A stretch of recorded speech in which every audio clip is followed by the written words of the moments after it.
Mayor Giuliani, 2025. Congressman, how are you? It's great to have you. Great to have you. So 2025, I want to compare it to 2017 because you and I remember in those first days. I remember it well. You remember there that everything was Russia, Russia, Russia. They tried to delegitimize Trump. So please share with my audience now, how do you think Democrats will go after President Trump? Obviously, it'll be a little different than 2017, but they're not just going to hand over victories to this president without a fight.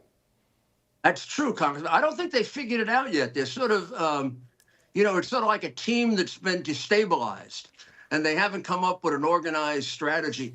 The one thing they can always do, though, as they did in the battle over the speaker, they can always be completely lockstep in voting because they have no principles. So none of them has a conscience. So they just vote for whatever the party says.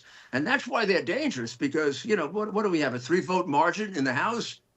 And even though they agree, a large number of them might agree with us, it can be really hard to get their votes.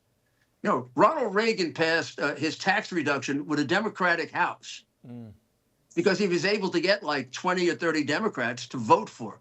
Can you imagine that happening now? 20 or 30 Democrats voting for, saving America, right? Well, they vote against it. I think if our colleagues are smart in the Congress, they're going to present popular ideas like border security, extending the Trump tax cuts, and then make them vote. Make Democrats vote the other way. But it really goes to what the core coalition is in the organizing principle of the Democratic Party today.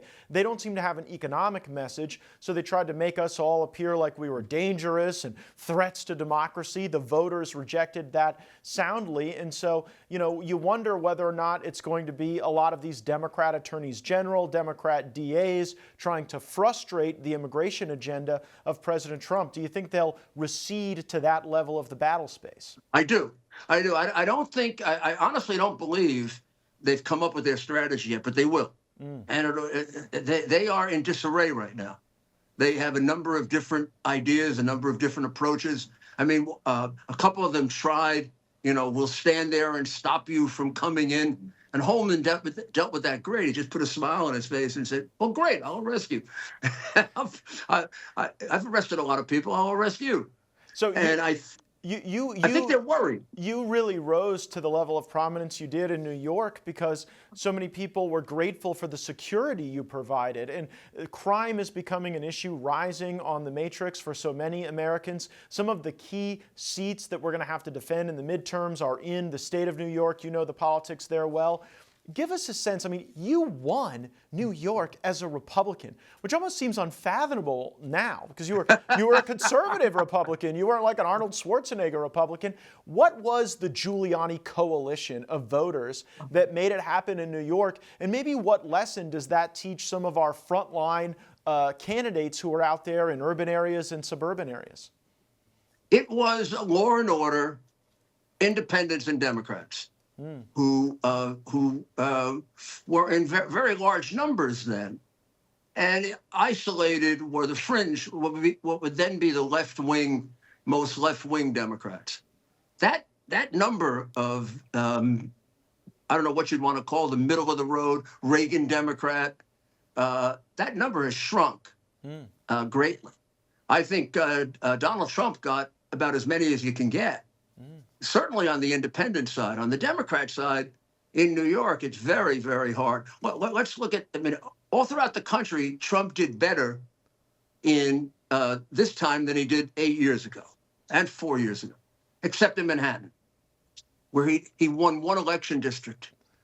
One election district. It's absurd. Completely absurd. I think he got something like 13% of the vote. It's going to be more difficult now. The only thing is, when New York City gets into almost fatal trouble, that's when they go for a Republican or an independent. It happens about every 25 years. And that's how I got elected. That's how LaGuardia got elected. But after all, there were only 3 Republicans in 100 years. So there's a chance this time, particularly if Adams and Cuomo are going to go at each other. Those are 2 powerful Democrats that'll split the party in half. If we can come up with a strong candidate, we have a chance. I don't want to get too I don't want you to overly wish cast, because I do think you're right. It's a different time today. But you talked about the manner in which President Trump prevailed in this election by larger margins in most places. And I really think the lawfare had something to do with that. I don't know if Trump would have won the size of victory that he did in the absence of such a grotesque abuse of this lawfare. And I would say that other than Donald Trump, you have been victimized by lawfare, perhaps more than any other American.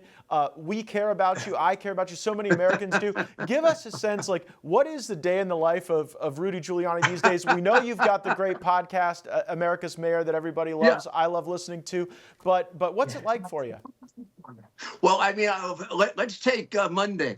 Monday, I reappeared to testify in front of Judge Lyman on a contempt thing. And I did 6 hours of testimony. I think I proved I was in substantial compliance. My lawyer argued, their lawyer argued. The judge said, I'm now going to go consider the case. And 10 minutes later, he walked out with a 22-page opinion with numerous citations, which obviously had been written over the weekend. And I was trying to figure out, what the hell did I testify for? Why not tell me? I mean, I'm a pretty straight up guy. I'm a big boy. Tell me I'm going to rule against you. Your testimony is useless. I mean, it was an outrage.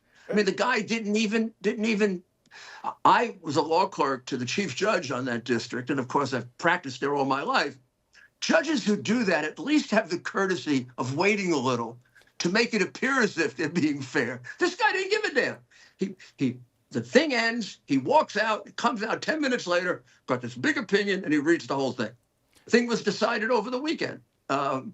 But see, you have to face this everywhere, and you have to face it in a jurisdiction where the deck is very stacked against you. Where can folks go to be supportive of your efforts, of your legal bills that I'm sure are rising, so that you've got the ability to fight back? We have a GoFundMe, Rudy, and Give, Send, Go.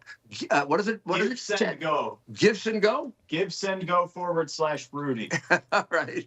I like it. You know, it never hurts to have a little production assistance now and then. Is President Trump helping you raise funds for your legal defense as well? Okay. And he has. He's done back when I was really in deep trouble and we had nothing. He did a fundraiser for me at Bedminster. Many of the people that have helped me, of course, are his supporters and mine. And he's been enormously supportive personally. Wonderful. Well, hold on. Mayor Giuliani, before I let you go, the big news here is that Judge Marchand has ordered President Trump back to Manhattan for criminal sentencing at the end of the week. Is this just an egomaniac trying to soil the inauguration, or is there any justice 100%. To be done here? Tell me your take on that. 100%. I mean, first of all, the case is ridiculous. They never charged him with a felony. I don't understand it. I mean, I practiced criminal law for 52 years. I never had a case in which I had to guess what the felony was.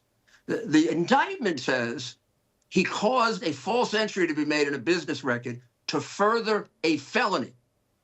Now, there are thousands of felonies. They never named it in the indictment. Any halfway decent judge would have dismissed it. Then they end the trial and they still haven't located a felony. And Judge Marchand gives them a choice of 4 different ones, and they don't have to be unanimous. Donald Trump is the first person since before Richard the Lionheart that's been convicted without a unanimous, with less than a unanimous verdict. We've been doing it for 800 years. It just seems as though New York needs to be saved again.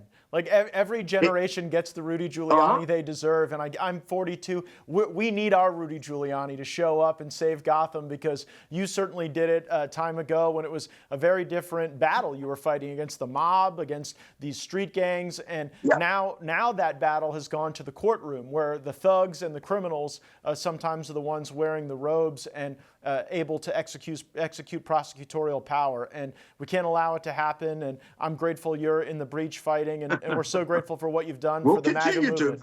Awesome. Well, thank you so much, Mayor. Appreciate it. And we're very proud of you. We're very proud of you. You're a terrific public servant. Oh, and a great example. Very proud of you. Be safe out there. For all our viewers asking where One America News is heading in the future, we would like to introduce you to OAN Live, OAN Live is the best way to stay up to date on all of the hard-hitting, straight-shooting, national and international headlines. And the best part is, OAN Live is only $4.99 per month.